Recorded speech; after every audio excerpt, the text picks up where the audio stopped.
17 തവണ റീടേക്കിലൂടെ ഒരു ഷോട്ട് വീണ്ടും എടുക്കാൻ നിർബന്ധിക്കുന്ന നടനെക്കുറിച്ച് പറയുന്നു. രാത്രികാലങ്ങളിൽ നടികളുടെ വാതിലിൽ മുട്ടുന്ന പ്രമുഖ താരങ്ങളുണ്ടെന്ന് റിപ്പോർട്ട് പറയുന്നു. അപ്പോൾ ഇവരൊന്നും ഈ പ്രമുഖരൊന്നും നിങ്ങളുടെ സംഘടനയിൽ ഉൾപ്പെടാത്തവരാണെന്നാണോ നിങ്ങൾ ഇപ്പോഴും പറയുന്നത്? പറയാൻ സാധിക്കുള്ളൂ.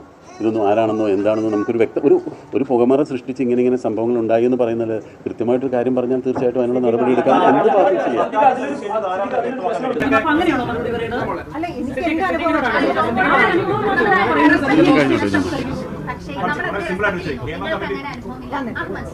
പക്ഷേ ഞാൻ നിങ്ങൾക്ക് സഹപ്രവർത്തകർ ഒരുപാട് പേര് ഇത്തരം അനുഭവങ്ങൾ ഷെയർ ചെയ്തിട്ടുണ്ടാവാം, അല്ലെങ്കിൽ ഇത്തരം അനുഭവങ്ങൾ ഉള്ളവരെ പറ്റി കേട്ടിട്ടുണ്ടാവാം. അല്ലാതെ പക്ഷേ ഇങ്ങനെ സുതാര്യമായ ഒരു അവസ്ഥയിലാണ് സിനിമാ മേഖല പോകുന്നത്. ഇപ്പൊ ഈ ഹേമ കമ്മിറ്റി റിപ്പോർട്ട് ഉണ്ടാവത്തില്ലായിരുന്നു. അതല്ലേ സിദ്ദിഖ് പറഞ്ഞത്, അങ്ങനെ അനുഭവങ്ങൾ നമ്മളുടെ അടുത്ത് വന്നിട്ടുണ്ടെങ്കിൽ, നമ്മൾ അറിഞ്ഞിട്ടുണ്ടെങ്കിൽ തീർച്ചയായിട്ടും നമ്മൾ അവരുടെ കൂടെ തന്നെ ആയിരിക്കും. എന്തായാലും നമ്മൾ അവരുടെ കൂടെ കേട്ടിട്ടുണ്ട്.